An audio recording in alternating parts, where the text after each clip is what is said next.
अस्सलामुअलैकुम नाज़रीन, आप देख रहे हैं सियासत टीवी और कौमी खबरनामा में आप सभी का खैर मकदम है। मैं हूं नाज़िमा।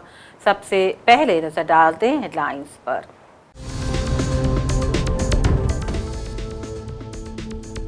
बीजेपी ने वोट चोरी का जुर्म नहीं किया बल्कि किसानों को भी कर्ज के बोझ तले दबाने का किया काम। बिहार में तेजस्वी यादव और राहुल गांधी की प्रेस कॉन्फ्रेंस।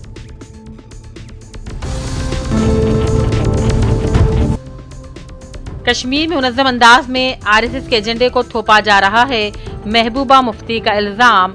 जमात इस्लामी के तहत चलने वाले स्कूलों को हुकूमत की तहवील में लेने के फैसले पर उठाए सवाल। कहा उमर अब्दुल्ला ने बीजेपी के आगे सरेंडर कर दिया।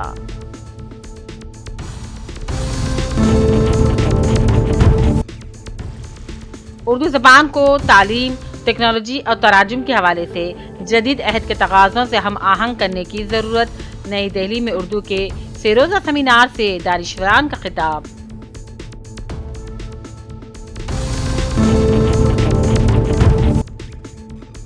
हम अलीगढ़ को हरीगढ़ कर देंगे। यूपी के नए वज़ीर आला के बयान पर अलीगढ़ के लोगों में तशवीश। कहा नाम बदलने से तारीख नहीं बदलेगी।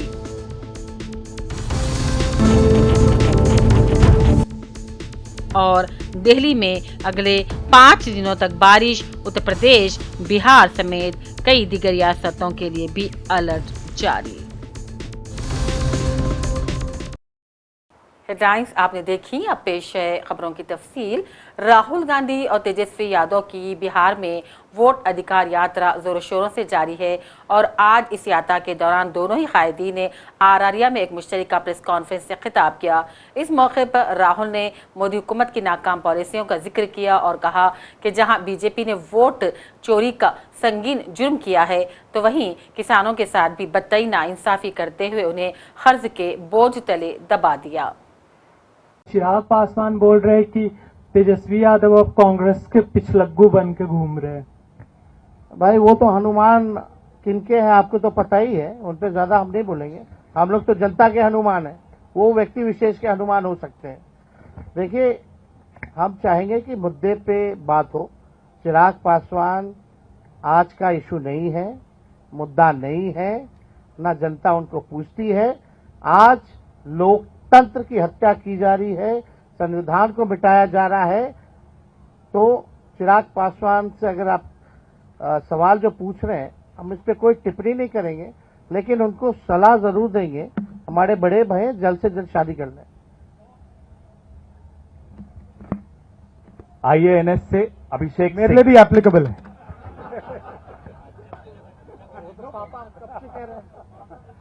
नहीं चल रही है इनके फादर के साथ। अभिषेक सिंह आईएएनएस। सर, मेरा सवाल राहुल जी से है। 7 दिनों से आप लोग यात्रा कर रहे हैं, रास्ते में किसानों से भी मिल रहे हैं। अगर आपकी सरकार बिहार में बनती है तो मौजूदा सरकार से अलग किसानों के लिए आप लोग क्या करेंगे? हमारे नेशनल मैनिफेस्टो में किसानों के लिए अलग अलग आइडियाज हैं। ये हम मिलकर यहाँ पे मैनिफेस्टो बनाएंगे और उस पे काम चल रहा है। बट बेसिक आइडिया ये है कि हिंदुस्तान के, बिहार के किसान की प्रोटेक्शन होनी चाहिए। जो उस पे कर्ज का जो वजन है वो कम किया जाना चाहिए और किसान को जो लास्ट मिनट पे उस पर आक्रमण होता है, एक्सपोर्ट्स, इंपोर्ट्स, स्टोरेज फैसिलिटी ना देकर, उन चीजों पर हम काम करना चाहते हैं। बट बिहार स्पेसिफिकली हमारा मैनिफेस्टो कमेटी उस पर काम करती है। और इससे कबल राहुल गांधी और तेजस्वी यादव ने बिहार के जिले पूर्णिया में बाइक यात्रा निकाली और लोगों से मुलाकात की। याद है कि तेजस्वी की क़यादत में वोटर अधिकार यात्रा निकाली जा रही है और इस यात्रा को बड़ी तादाद में अवाम की तायीद मिल रही है।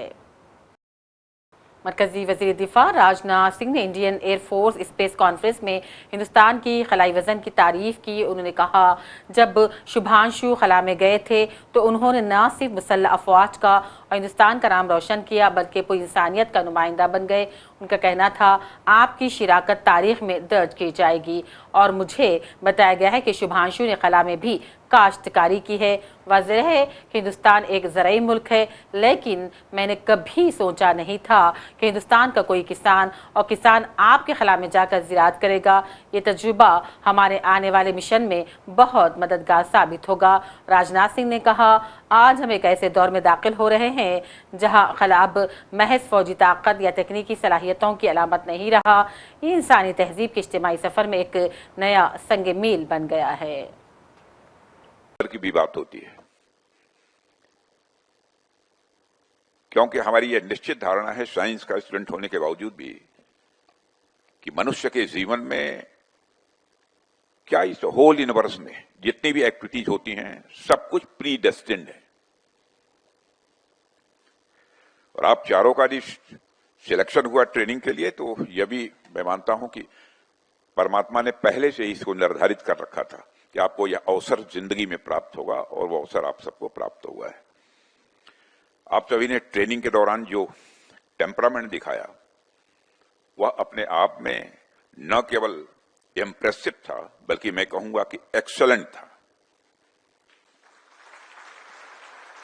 और आप चारों सचमुच हमारे लिए रत्न हैं।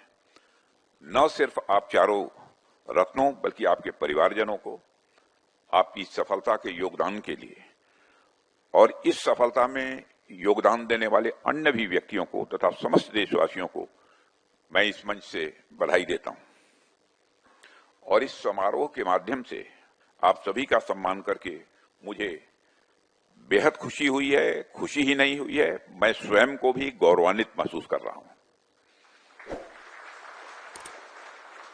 आमतौर पर हमारी आर्म्ड फोर्सेस का कोई व्यक्ति या कोई ग्रुप जब एवरेस्ट या और सफल माउंटेनियरिंग के बाद लौटता है तो मेरी यह कोशिश रहती है कि मैं उनसे मिलूं। कोई अथाह समुद्र को मापते हुए मिशंस को पूरा करता है, तब भी मैं उनसे मिलता हूं, उन सबको मैं बधाई देता हूं।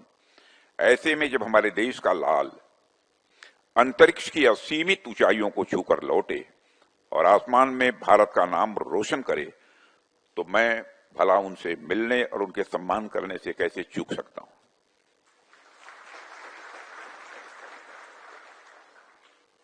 मुझे सच में भारत मां के सपूत ग्रुप कैप्टन शुभांशु शुक्ला का स्वागत और अभिनंदन करते हुए गर्व की अनुभूति हो रही है। और साथ ही उनके अन्य जो साथी हैं, group captain PV Nair, group captain Ajit Krishnan और ग्रुप कैप्टन अंगद प्रताप, मैं यही कहना चाहूंगा आप सबके ऊपर समस्त देशवासियों को आप सब पर भी नाज है। और नाज इसलिए है कि आप सब ने देशवासियों का मस्तक ऊंचा किया है। जम्मू कश्मीर में जमात इस्लामी के तहत चलने वाले स्कूलों को हुकूमत के तहत तहवील में लेने के हुकूमत के फैसले पर महबूबा मुफ्ती ने गहरी तशवीश का इजहार किया और कहा, बीजेपी की मरकजी हुकूमत जम्मू कश्मीर में बड़े मुनज़्ज़म अंदाज में RSS के एजेंडे को लागू करने का काम कर रही है। उनका कहना था, कश्मीर के लोगों ने फारूक अब्दुल्ला की जमात नेशनल कॉन्फ्रेंस को एक उम्मीद के साथ वोट दिया था, मगर ऐसा मालूम होता है कि वजीर आला उमर अब्दुल्ला ने बीजेपी के आगे सरेंडर कर दिया है। इखलाकी इस्लामी तालीम के साथ जो रेगुलर एजुकेशन भी देते हैं, मतलब कोई आप जिस स्कूल का नाम नहीं ले सकते हैं जहां पर ये बैलेंस मेंटेन होता हो। और इन स्कूलों में से बहुत ही नामवर शख्सियत उभरी हैं और इसके साथ हजारों के तादाद में, मेरे ख्याल में कोई 50-60 हजार तो स्टूडेंट्स हैं, टीचर्स हैं, फैमिलीज हैं जो जुड़ी हुई हैं। तो इस तरह से इसको इसको टेक ओवर करना, पहले तो जमात इस्लामी के तमाम एसेट्स को टेक ओवर किया गया, उन पर बैन लगाई गई, और तभी उम्मीद थी कि यहाँ एक चुनी हुई सरकार आएगी, इलेक्शन होंगे, तो शायद ये जो हम पे ताबड़तोड़ हमले हो रहे हैं, हमारे तशख्खुस पे, हमारे हर इदारे पे, तो कहीं ना कहीं उसको वो रोकने में कामयाब हो जाएंगे। और शायद यही वजह है कि लोगों ने नेशनल कॉन्फ्रेंस को तकरीबन 50 सीटें दी। पार्लियामेंट में 3 मेंबर पार्लियामेंट दिए लद्दाख को लेके। तो पर अफसोस की बात है कि बजाय इसके वो इस चीज को रोके तो ये गवर्नमेंट की तरफ से ऑर्डर आना, मुझे लगता है कि ये मतलब एज अ कश्मीरी मुझे लगता है एज अ कि ये जो लोगों का जो भरोसा है उन पे क्या गुजरी होगी, मैं उसका अंदाजा नहीं लगाना चाहती, क्योंकि पिछले इलेक्शन में तमाम लोगों ने अपनी आइडियोलॉजी से बालातर उठ के, चाहे वो जमात इस्लामी थे, चाहे अहले हदीस थे, चाहे एम्प्लॉयज थे, चाहे टीचर्स एसोसिएशन थी, चाहे नौजवान थे, सब ने सोचा कि एक ही जमात को वोट देंगे ताकि ये जो तूफान आ रहा है हम पे मरकज की तरफ से, इसको शायद एक जमात रोक पाएगी, एक ही जमात रोक पाएगी, क्योंकि पीडीपी को तोड़ फोड़ करके पीडीपी लगता था लोगों को ये खत्म हो चुकी है, ये मुकाबला नहीं कर पाएगी। तो ऐसे में ये होना, और अभी आपने देखा कुछ देर पहले जो हमारी उर्दू जबान है सरकारी दफातर में से उसको तकरीबन खारिज किया जा रहा है। याद रहे कि जम्मू कश्मीर में 215 स्कूल जमात इस्लामी के तहत चलाए जाते थे, मगर रियासती हुकूमत ने एक हुक्मनामा जारी करते हुए इन स्कूलों को रियासती हुकूमत के तहत लेने का फैसला कर लिया है। इस फैसले पर तुलबा के साथ साथ आम लोगों में भी तशवीश की लहर दौड़ गई है। जो ऑनरेबल मिनिस्टर फॉर एजुकेशन है उनने इसकी वजाहत की है। वजाहत में उन्होंने बताया है, बदकिस्मती से शायद वो आपके नॉलेज में नहीं है, उसको आप देखिए, उस इंटरव्यू को आप देखिए, मैं आपके साथ शेयर करूंगा। उसमें ऑनरेबल मिनिस्टर ने सब कुछ जाहिर किया हुआ है। उसमें असल में गवर्नमेंट का प्रपोजल ये था कि इसको टेम्पररीली जो भी नजदीकी प्रिंसिपल हैं उनकी तहवील उनकी एडमिनिस्ट्रेशन में दिया जाए, जब तक कि उसके बारे में वो सीआईडी की वेरिफिकेशन वगैरह क्लियर नहीं होती है।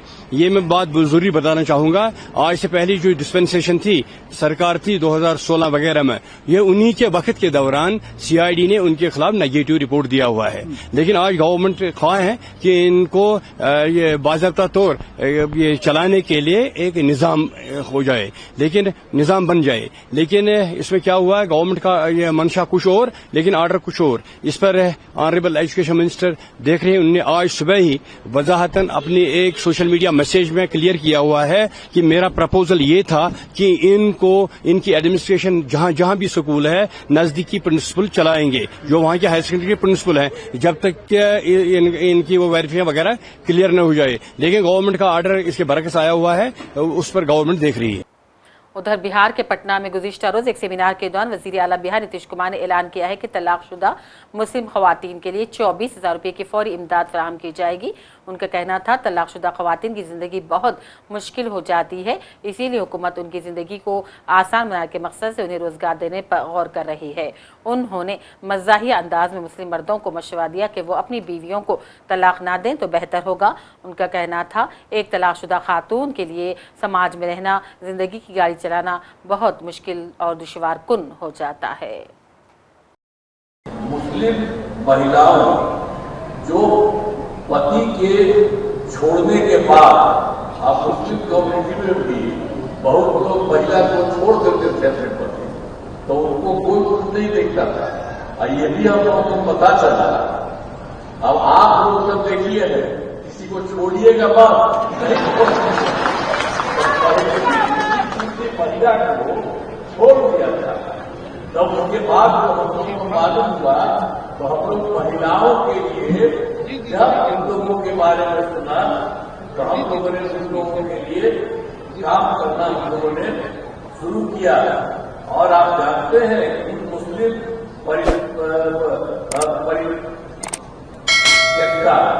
और तलाकशुदा महिलाओं को रोजगार देने के लिए जो हम लोग को पता चला था 2007 से ये शुरू किया, तो पहले उनके परिवार को सबको 10,000 रुपया देना शुरू किया, लेकिन फिर बाद में अब 10,000 के बाद हम लोग उनको 24,000 रुपये करते हैं। तो इसीलिए हम लोग कहेंगे कभी लड़की को छोड़िए हुई बात, तो थोड़ा उसके लिए भी काफी दिक्कत होती है उनको।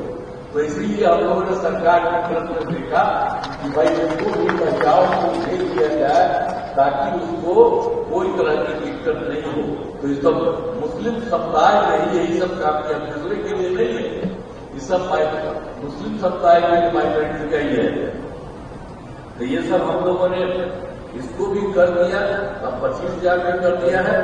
तो मुस्लिम वर्ग की छात्र और छात्राओं की पढ़ाई में मदद के लिए सब तरह से काम किया जा रहा है। अब सब जगह ये पढ़ाने के लिए काम करें तो दिक्कत नहीं, तो हम लोगों ने बता दिया। उन लोगों को तो कुछ नहीं मिलता था, तो सबको पूरा पैसा हम लोगों ने जो मिलता था दूसरे को, तो उसको भी मुस्लिम कम्युनिटी में भी उन लोगों को हम लोगों ने सब कुछ कर दिया, जो कितना बराबर आंदोलन करते रहते थे। हम लोग तो शुरू में देखते थे कि कुछ नहीं कर रहा है, आज जैसे ही हम लोग आए थे तो वो भी काम कर दिया और सब तरह से लोगों को, जो भी लोग स्कूल में पढ़ाते हैं उन लोगों के पढ़ने वाले के लिए भी सरकार जैसे अन्य जगह देती है उन लोगों को भी सब तरह से दे रही है। मौलाना साजिद रशीद ने आसाम के चीफ मिनिस्टर हेमंत बिस्वा शर्मा के हालिया बयान पर अपनी गहरी तशवीश का इजहार किया और कहा, सियासत में नफरत फैलाने की किसी को इजाजत नहीं दी जा सकती। उन्होंने इल्जाम लगाया, हेमंत बिस्वा शर्मा ने आसाम में एक भी तरक्याती काम नहीं किया और आज जब इंतखाबात का मौसम आया है तो एक बार फिर वो बांग्लादेशी और मुसलमानों के नाम पर नफरत फैलाने की साजिश रच रहे हैं। उन्होंने कहा, बीजेपी के ऐसे हथकंडे अब ज्यादा दिन नहीं चल पाएंगे। लेकिन हेट स्पीच किसी को देने का इख्तियार नहीं है। ऐसी स्पीच जिसकी वजह से दो समुदाय के अंदर नफरत फैले, वो किसी का भी अधिकार नहीं है। ये कहीं ना कहीं कानून के खिलाफ और संविधान के खिलाफ है। हेमंत बिस्वा शर्मा एक ऐसा नाम है बीजेपी में जो सिर्फ इसीलिए जाना जाता है कि वो हेट स्पीच करते हैं। काम देखिए उनका जाके धरातल पे, काम कुछ भी नहीं है। वहां स्वास्थ्य, एजुकेशन और जितने भी रोजगार के मसले हैं सब ठप पड़े हुए हैं। किसान तराही तराही कर रहा है, रोजगार नाम को नहीं है। स्कूल की हालत, कॉलेजों की हालत आप जाके देखिए, जहां हायर एजुकेशन के इदारे हैं उनमें जाके देखिए, नील बटा नील है। सवाल ये है कि क्या आपको स्टेट का मुखिया इसलिए बनाया था कि आप सिर्फ हेट स्पीच देकर जो है ना सीएम बने रहेंगे? आपको बागडोर इसलिए सौंपी जनता ने कि आप हमारे हित में काम करेंगे। दूसरी बात यह है कि अभी सुप्रीम कोर्ट ने इनको एक करारा जवाब दिया है कि जो कुछ भी आपने किया है बांग्लादेशी घुसपैठियों के नाम पे, वो सब गलत है और दोबारा से उनको आबाद करने का कहा है कि ये गलत है। तीसरी बात यह है कि जिस तरह से उन्होंने कहा है कि हम महमूद मदनी को बांग्लादेश भेज देंगे, ये एक बहुत बड़ा, मैं समझता हूं कि इस तरह की भाषा किसी आम आदमी को भी नहीं बोलनी चाहिए। वो आदमी जिसके दादा क्रांतिकारी रहे हैं, जिन्होंने जंगे आजादी में बढ़ चढ़कर हिस्सा लिया है, गांधी जी के साथ रहे हैं, जेल गए हैं, अंग्रेजों के सामने खड़े होकर यह कह दिया कि हाँ मैंने फतवा जारी किया है कि जो अंग्रेज की फौज में दाखिल होगा वो मुसलमान नहीं है। तो इस तरह का आदमी और वो खानदान, उसको आप बांग्लादेश कैसे भेज देंगे? मैं चैलेंज के साथ हेमंत बिस्वा शर्मा से कहता हूं, आपने अपने मुख्य कार्यकाल में, जब से आप सीएम हैं, आपने एक बांग्लादेशी को अगर वापस भेजा हो जो घुसपैठिए हैं, तो आप मुझे नाम बता दें। इंडिया के लोगों को तो आप बांग्लादेश भेजेंगे और बांग्लादेश के लोगों को घर में बिठा के रखेंगे। आप समझ गए हूं मैं किसकी बात कर रहा हूं। शेख हसीना घर में बैठी है और मदनी को भेजेंगे बांग्लादेश। घुसपैठिए घर में बैठे हैं और इंडिया के लोगों को आप भेजेंगे बांग्लादेश। तो मैं समझता हूं कि ये उनका बचकाना बयान है। ऐसे बयानों से बचना चाहिए सीएम को। दूसरी बात यह है कि मौलाना मदनी का ठीक है, थोड़ा सा सख्त बयान था कि उनको मुअत्तल किया जाए, ये भी ठीक नहीं है, क्योंकि उसमें भी देखिए मुखिया जो करता है वो कहीं ना कहीं उसमें उसकी जनता या उसकी सियासत, बहुत सारी चीजें होती हैं। आप सिरे से ये कह दो कि उसको मुअत्तल कर दो, उसको जेल भेज दो, ये सब चीजें सियासत में अच्छी नहीं है। दोनों तरफ से होट टोक है, लेकिन निष्कर्ष यही है कि आदमी को अपने काम पर ध्यान देना चाहिए, जो हेमंत बिस्वा शर्मा नहीं दे रहे। उत्तर प्रदेश के नायब वजीर आला केशव प्रसाद मौर्य ने गुज़िश्ता रोज एक बयान दिया और कहा, यूपी की हुकूमत अलीगढ़ शहर का नाम बदलकर इस शहर को हरिगढ़ करने का इरादा रखती है। और इस बयान पर अलीगढ़ के मुसलमानों और खासतौर पर अलीगढ़ मुस्लिम यूनिवर्सिटी के तलबा ने तशवीश का इजहार किया और कहा, हुकूमत को नाम बदलने की पॉलिसी के बजाय रियासत की तरक्की पर ज्यादा तवज्जो मरकूज करनी होगी। माननीय उप मुख्यमंत्री श्री केशव प्रसाद मौर्य जी का बयान निश्चित रूप से हिंदू चेतना के लिए, हिंदू जनमानस के लिए एक ऊर्जा का विषय है। हम नाम बदलने की बात नहीं कर रहे हैं, हम उन नामों को वापस लाने की बात कर रहे हैं जो मुगल आक्रांताओं ने बदले थे। अयोध्या को फैजाबाद किया गया था तो वापस अयोध्या किया, तो इसमें कोई बुराई नहीं। हमें पुराने नाम में आना है। अलीगढ़ से अली का कहीं कोई वास्ता नहीं है। ये हरिदास जी की जन्मभूमि है। इसका पहले नाम कोल हुआ, उससे पहले रामगढ़ भी था। तो अगर वो हरिगढ़ होता है तो उसमें कोई आपत्ति किसी को नहीं होनी चाहिए, क्योंकि ये सनातन की भूमि है। और सनातन के जो पुराने नाम हैं जिनको आक्रांताओं ने बदला था, आजादी का मतलब यही होता है कि आप गुलामी के चिन्हों को मिटाएं। आप गुलामी को साथ ढोकर के चलेंगे तो फिर आजादी किस बात की। आज हम आजाद भारत में हैं। आजाद भारत में सनातनी होने के नाते हम चाहते हैं कि हमारे जितने भी पुराने नाम हैं, पुराने मूल्य हैं, पुराने मानबिंदु हैं, उन सबको वापस आना चाहिए। अयोध्या में भगवान श्री राम का मंदिर बना है। इसी क्रम में जितने भी हमारे आक्रांताओं ने हमारे मंदिरों को ध्वस्त किया है, उनका पुनरुद्धार होना चाहिए, उनको पुनर्जीवित करने की आवश्यकता है। और जितने भी नाम परिवर्तन हुए हैं, अभी जैसे जलालाबाद हमारा परशुरामपुरी हो गया, भगवान परशुराम जी के नाम से था, तो इसी तरीके से अलीगढ़ जो है वो हरिगढ़ होना चाहिए। और हम इस चीज का पूर्ण समर्थन करते हैं। देखिए, अलीगढ़ जो है बहुत ही हिस्टोरिकल जगह है और ये पूरे विश्व में जो है मुल्क का जो है एक नाम रोशन किए हुए है। बहुत सारे लोग हमेशा अलीगढ़ का नाम हरिगढ़ करने की बात करते हैं, लेकिन मैं दो बातें कहता हूँ कि हमारे प्राइम मिनिस्टर जब भी अलीगढ़ आते हैं तो उन्होंने वो दो चीज़ों का जिक्र बहुत करते हैं। एक तो अलीगढ़ में जो उनके दोस्त थे, जो उनके घर जाते थे। दूसरे ये कि ताले का जिक्र, यानी अलीगढ़ जो है वो बाकायदा तौर पर आत्मनिर्भर बनाने में और मुल्क को मजबूत करने में, उसकी आर्थिक स्थिति को मजबूत करने में अलीगढ़ का बड़ा रोल है। दूसरी बात, हमारे मुख्यमंत्री साहब जब भी आते हैं वो हमेशा अलीगढ़ में जो है अलीगढ़ की बात करते। कभी भी उन्होंने ऐसी बात नहीं कही जो इंडिकेट करता हो कि इसका नाम बदलना चाहिए। तीसरी बात है कि जहां जहां भी चीजें बदली हैं, आप ये देखिए जैसे इलाहाबाद है, उसका नाम प्रयागराज हुआ, लेकिन आज भी इलाहाबाद हाई कोर्ट का नाम इलाहाबाद हाई कोर्ट है। इलाहाबाद विश्वविद्यालय का नाम इलाहाबाद विश्वविद्यालय है। लेकिन इस तरह की बात कहना, तो मुझे लगता है कि कहीं ना कहीं लोग चीजों को पोलराइज करने की कोशिश कर रहे हैं। और मैं समझता हूं कि इस मुल्क में जो दो धाराएं बह रही हैं, एक तो प्राइम मिनिस्टर, दूसरे योगी आदित्यनाथ, जो इस प्रदेश को मजबूत करने में अपना योगदान दे रहे हैं। हम उम्मीद करते हैं कि जो इसका नाम है वही रहेगा।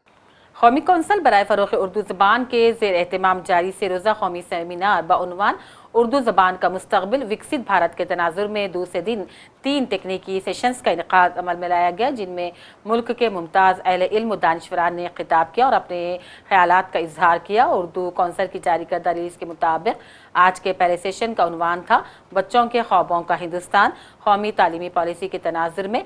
और इसमें डॉक्टर अता आबिदी ने बच्चों के अदब में हुब्बुल वतनी, डॉक्टर जफ़र कमारी ने बच्चों के अदब में तालीमी मौज़ूआत व मसाइल और शकील काकवी ने मादी ज़ुबान में बच्चों की तालीमी पॉलिसी 2020 की रोशनी के मौज़ूआत पर अपने मखालजात पेश किए।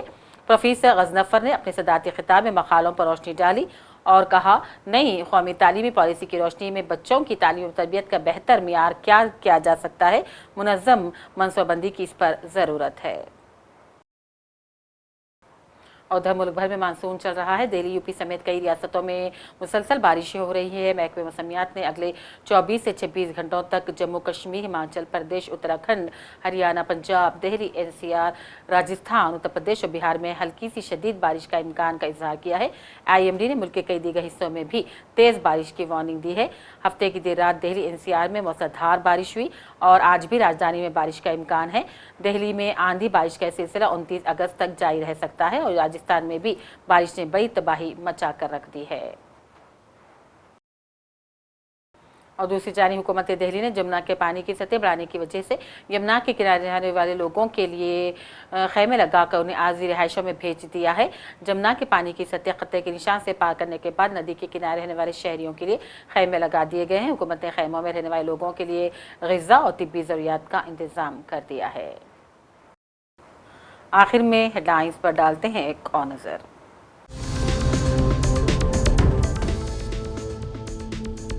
बीजेपी ने वोट चोरी का जुर्म नहीं किया, बल्कि किसानों को भी कर्ज के बोझ तले दबाने का किया काम। बिहार में तेजस्वी यादव और राहुल गांधी की प्रेस कॉन्फ्रेंस।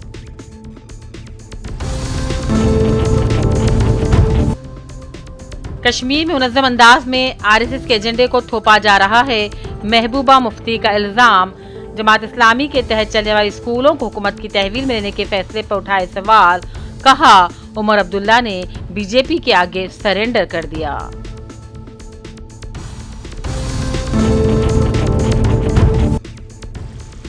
उर्दू जबान को तालीम, टेक्नोलॉजी और तराजुम के हवाले से जदीद अहद के तकाज़ों से हम आहंग करने की ज़रूरत। नई दिल्ली में उर्दू के सेरोज़ा सेमिनार से दानिशवरान का खिताब।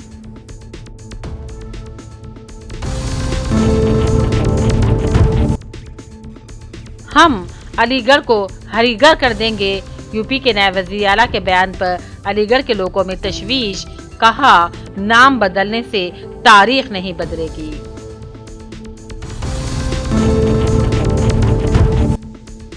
और दिल्ली में अगले 5 दिनों तक बारिश। उत्तर प्रदेश, बिहार समेत कई दीगर रियासतों के लिए भी अलर्ट जारी। इसी के साथ कौमी खबरनामा का सिलसिला अब यहीं अख्ताम को पहुंचता है। पूरी टीम के साथ दीजिए इजाजत। देखते रहिए सियासत टीवी। अल्लाह हाफिज।